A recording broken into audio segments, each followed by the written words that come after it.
Oke baik, selamat datang kembali di channel Ilkom dan Informasi. Kali ini kita akan membahas yaitu bahasa pemrograman Java dengan menggunakan NetBeans, di mana yang akan kita bahas kali ini adalah tentang dasar dan aturan PBO, pemrograman berorientasi objek pada Java atau Java error dan keyword. Sebelum kita mulai, jangan lupa klik like, share, dan subscribe untuk melihat video tutorial yang selanjutnya. Oke, terima kasih.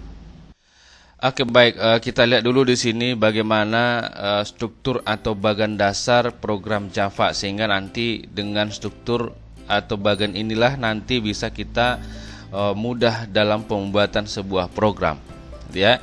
Nah, yang pertama apa saja yang harus kita ketahui di dalam struktur dasar program Java ini?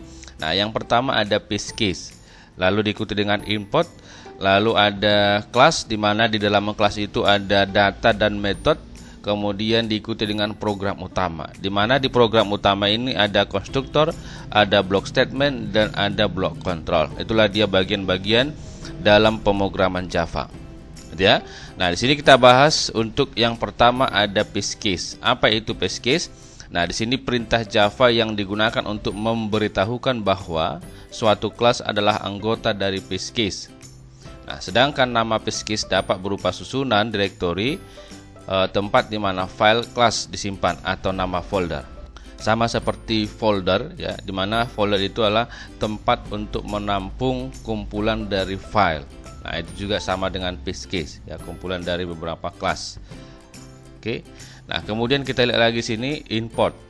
Perintah import digunakan untuk memberitahukan kepada program untuk mengacu pada kelas-kelas yang terdapat pada base case tersebut dan bukan menjalankan kelas-kelas tersebut. Dalam program dapat diimport kelas-kelas tertentu saja dan dapat pula mengimport semua kelas yang terdapat pada base case. Nah, nanti ada beberapa perintah yang akan kita buat untuk mengenalkan perintah itu di dalam kelas. Nah, nanti perintah import, ya. Oke. Kemudian kelas merupakan bentuk logis yang menjadi landasan bangun seluruh bahasa pemrograman berorientasi objek. Nah, kelas mendefinisikan bentuk dan perilaku objek. Kelas merupakan contoh abstrak dari sebuah objek telah terbentuk dari proses penyederhanaan. Dengan kata lain, kelas merupakan cikal bakal dari objek. Kemudian, contoh nyata atau perwujudan dari sebuah objek dinamakan instance. Nah, inilah kelas, inilah nanti yang mendefinisikan atau inti dari sebuah program. Nah, kita deklarasikanlah nanti, kita kenalkan atau kita buatlah di dalam kelas, ya. Yang berikut kita lihat lagi di sini, program sederhana inilah hanya menampilkan kata SMK bisa. Oke. Nah, pada baris pertama, ya, kita lihat pada baris pertama public class hello SMK. Nah, menandakan nama kelas yaitu hello. Nah, di sini adalah bisa kita lihat di sini sudah terbentuk sebuah kelas, nama kelasnya adalah hello, ya, hello SMK. Nih, kita lihat. Dalam Java, semua kode seharusnya ditempatkan di dalam deklarasi kelas. Kita melakukannya dengan menggunakan kata kunci kelas. Nah, di mana program itu, ya, kalau ada kita mau input, mau cetak dan seterusnya, itu kita buat di dalam kelas, ya, sesuai dengan nama kelas yang sudah kita buat. Yang berikut di sini kita lihat sebagai tambahan, kelas menggunakan akses specifier public yang mengindikasikan bahwa kelas kita mempunyai akses bebas ke kelas yang lain dari base case yang lain pula, atau base case merupakan kumpulan kelas-kelas. Oke. Baris berikutnya yaitu yang terdiri atas kurung kurawal, menandakan awal blok. Buka kurung kurawal ini untuk baris yang kedua ini adalah menandakan awal sebuah blok program. Pada kode ini kita menempatkan kurung kurawal pada baris selanjutnya setelah deklarasi kelas. Bagaimanapun kita dapat juga meletakkan kurung kurawal ini setelah baris pertama dari kode yang kita tulis. Jadi kita dapat menulis kode kita sebagai berikut. Kita lihat. Nah, di sini nanti kalau untuk mendeklarasikan kelasnya, di sini bisa kita lihat public class hello baru diikuti dengan di baris kedua adalah buka kurung kurawal, atau bisa kita buat di baris pertama, ya. Di sini public class hello baru buka kurung kurawal. 3 baris selanjutnya menandakan adanya komentar Java.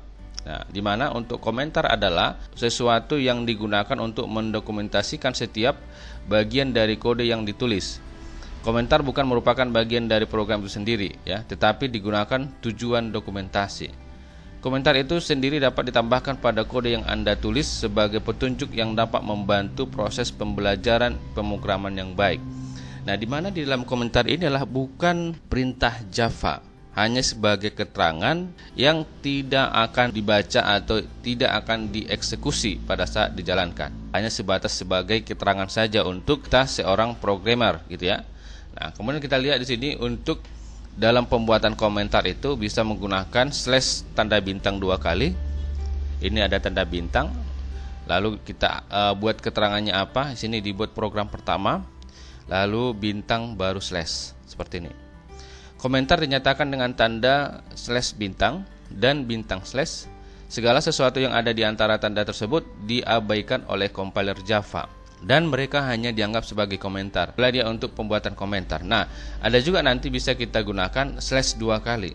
Oke, untuk baris selanjutnya untuk yang tadi dalam program kita ada yang namanya public static void main, kemudian string args argumen string, atau dapat juga dituliskan sebagai berikut. Nah, ini bedanya adalah hanya buka kurung kerawalnya. Bisa di sebelah kanannya di baris yang sama ya, atau di bawah. Oke. Nah, kemudian kita lihat mengindikasikan nama suatu metode ya dalam kelas hello yang bertindak sebagai metode utama. Metode utama adalah titik awal dari suatu program Java. Inilah tadi yang namanya metode utama ya. Oke. Kemudian semua program kecuali applet yang ditulis dalam bahasa Java dimulai dengan metode utama. Yakinkan untuk mengikuti kaidah penulisan tanda yang benar. Baris selanjutnya juga merupakan komentar. Di bawahnya lagi ada komentar yang ditandai dengan tanda slash 2 kali. Ini ada menampilkan kalimat SMK bisa. Sekarang kita mempelajari 2 cara untuk membuat komentar. Dengan menempatkan komentar dalam slash bintang dan bintang slash. Dan cara yang lain adalah dengan menuliskan tanda slash 2 kali pada awal komentar. Kemudian diikuti dengan baris selanjutnya dari program kita yang kita tampilkan tadi. Baris selanjutnya ada yang namanya system out println. Inilah untuk perintah untuk mencetak. Apa yang dicetak? Yang dicetak adalah SMK bisa. Oke, nanti akan kita lihat. Yang berikut kita lihat lagi di sini, menampilkan teks hello world pada layar.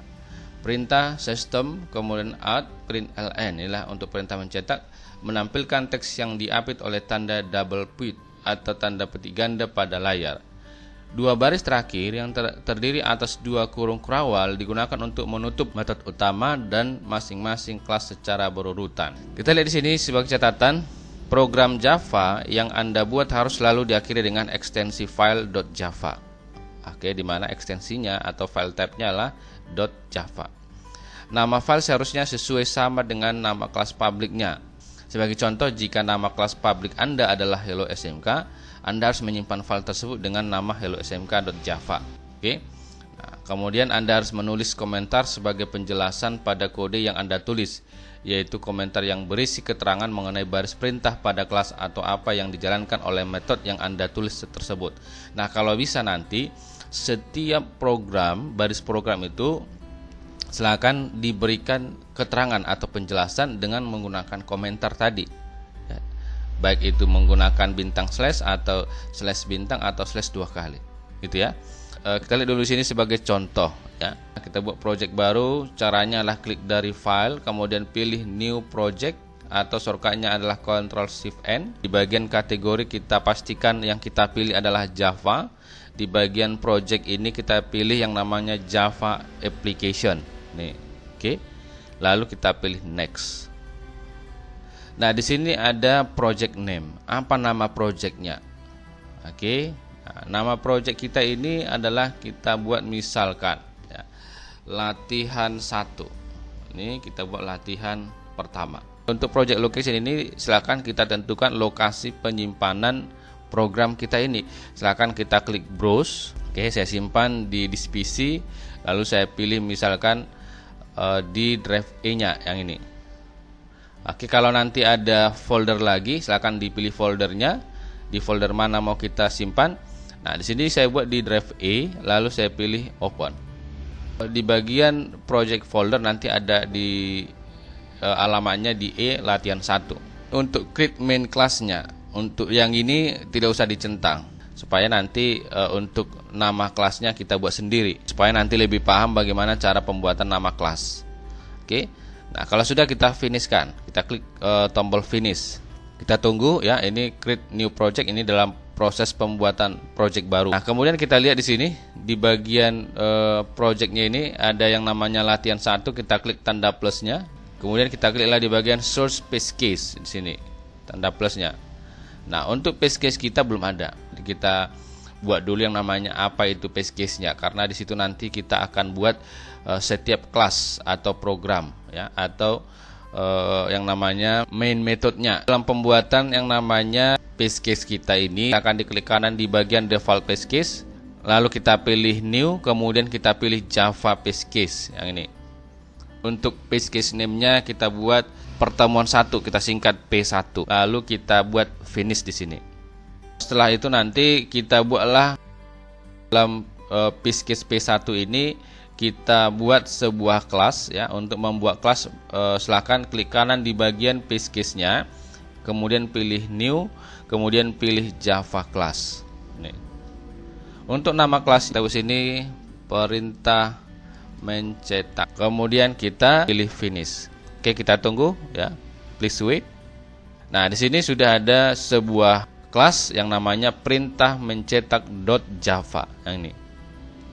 Kalau kita lihat di programnya ini, di sini sudah ada beberapa komentar ya.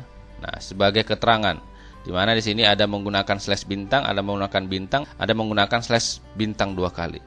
Ini tidak akan dibaca oleh program. Ini hanya sebagai keterangan saja. Seperti ini ada outdoor Sutrisno Pasaribu ya, seterusnya ini tidak akan dibaca. Ya. Oke, untuk yang di sini kita lihat ada paste case P1. Kemudian diikuti dengan ada public class, nama kelas kita di sini adalah perintah mencetak. Lalu di dalam kelas inilah kita buat programnya. Lalu di sini kita buatlah metodenya ya, metode utamanya ya. Caranya bagaimana di sini kita buat adalah public ya. Di sini perintahnya public static void main ya, itu tadi perintahnya ya. Kemudian kita buat sini string, lalu kita buat argumen string args ya, buka kurung kerawal. Nah, inilah untuk awal block statement ya, awal untuk pembuatan perintah yang kita buat di dalam main methodnya ini ya. Jangan lupa ya, di dalam main method inilah kita buat statementnya atau perintah yang akan kita eksekusi, yang kita akan jalankan. Oke. Nah, kemudian kita buat dulu komentar. Apa yang mau kita buat di sini, perintah apa yang mau kita buat? Nah, di sini kita buat adalah perintah untuk mencetak. Ya, mencetak kata hello world. Nah, ini. Perintah mencetak adalah system, kemudian out, lalu print ln. Baru buka kurung, ikuti dengan tanda petik ganda 2 kali. Nah, di dalam tanda petik ganda ini apa yang mau kita cetak? Yang mau kita cetak tadi adalah kata hello world. Kita boleh sini adalah hello world. Nah, setelah itu di sini ada yang namanya titik koma. Ya, sama seperti perintah Pascal dan perintah C++. Nah, kemudian ditutuplah blok awal blok statement untuk yang namanya di bagian main method yang ini. Lalu di sini ada yang namanya tutup kurung kerawal lagi untuk menutup yang namanya untuk awal kelas ya ini, yaitu adalah perintah mencetak. Oke. Nah, untuk menjalankannya di sini ada yang namanya run project ya, atau shortcutnya bisa tekan F6 di keyboardnya. Ini silahkan diklik. Oke. Di sini select the main class, no main class found. Di sini tidak ditemukan kelas ya. Nah, untuk cara pengaturannya silahkan klik di bagian set project configuration. Nah, ini kita konfigurasikan dulu. Ini silahkan diklik set configuration, kemudian pilih customize. Ini. Nah, di sini belum ada yang namanya nama paste case-nya. Nah, kita buat dulu supaya nanti terbentuk paste case-nya. Di sini ada yang namanya build project ya. Kita bentuk dulu project-nya. Oke, silakan tekan nanti adalah F11. Ini saya klik. Ini lagi proses pembuatan apanya, project-nya lagi jalan nih ya. Nah, kalau sudah selesai prosesnya, Nah, coba kita jalankan dulu run project ya. Nah, di sini sudah muncul. Oke, select the main class ya. Kelas utamanya adalah yang kita buat, namanya tadi perintah mencetak, yang disimpan di dalam base case P1 ya. Oke. Nah, kemudian kita okekan. Ini lagi running, kita tunggu ya. Nanti hasilnya bisa di bagian outputnya ini bisa kita lihat hasilnya apa yang akan muncul di sini ya.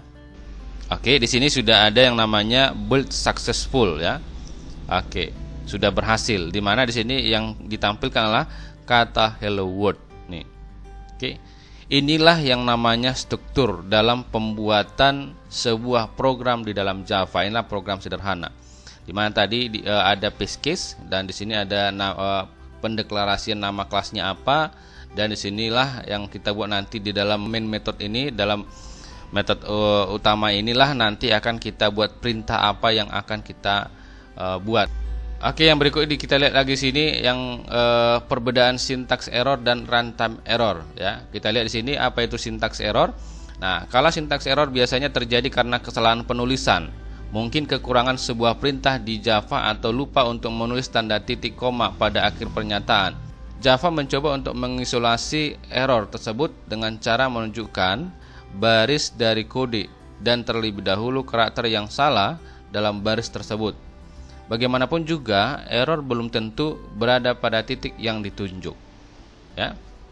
Kemudian kita lihat lagi sini, kesalahan umum lainnya adalah dalam kapitalisasi, ejaan, penggunaan dari karakter khusus yang tidak benar, dan penghilangan dari pemberian tanda baca yang sebenarnya.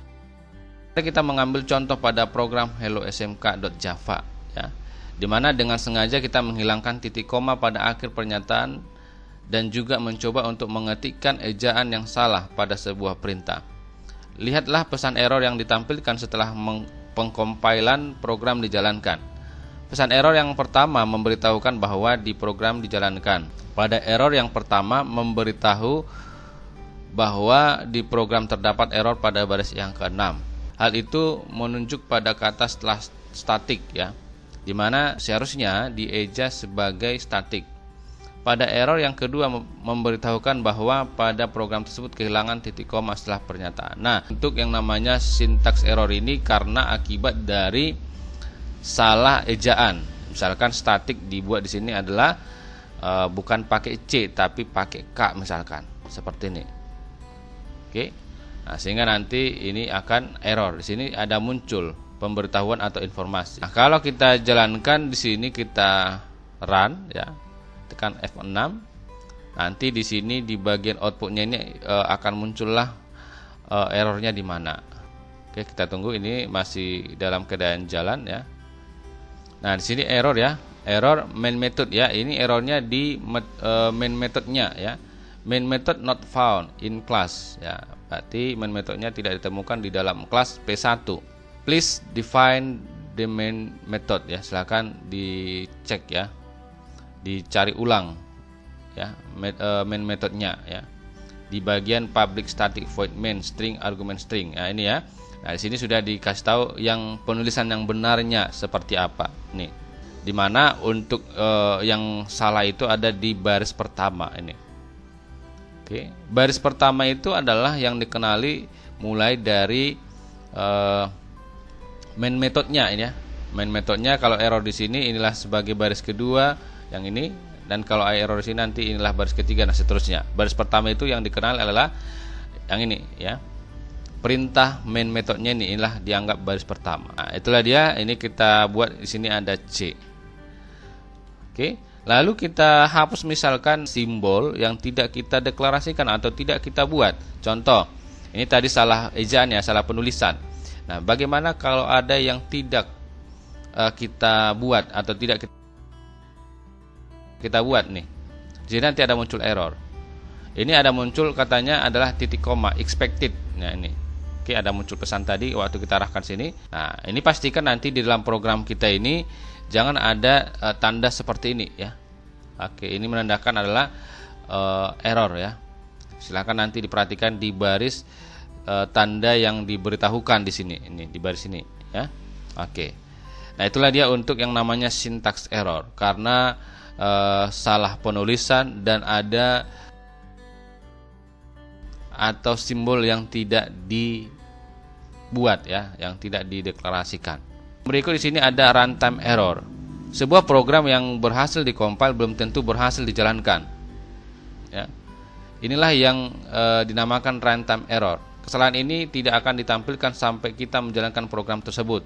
Hal ini bisa saja terjadi misalnya dikarenakan struktur yang dibuat programmer tidak jelas atau mungkin tidak logis. Oke. Tidak akan muncul nanti error di sini. Ya, error itu akan muncul pada saat dijalankan. Itu biasanya kalau dia runtime error. Yang berikut kita lihat lagi untuk Java keywords. Nah, ini sangat penting sekali nanti dalam pendeklarasian sebuah variabel ya.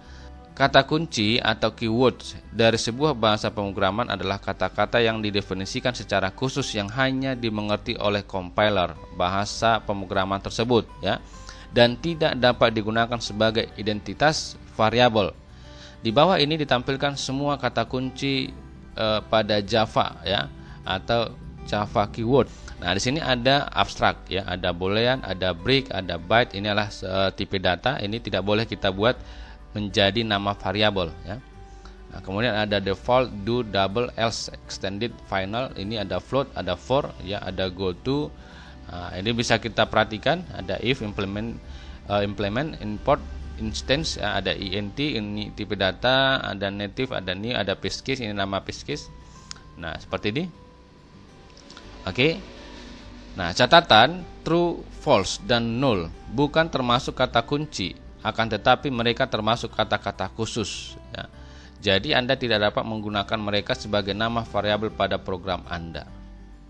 Oke, baik, terima kasih. Sampai sinilah untuk yang namanya dasar dan aturan PBO atau program pemrograman berorientasi objek pada Java ya, dan untuk mengetahui Java error dan keyword.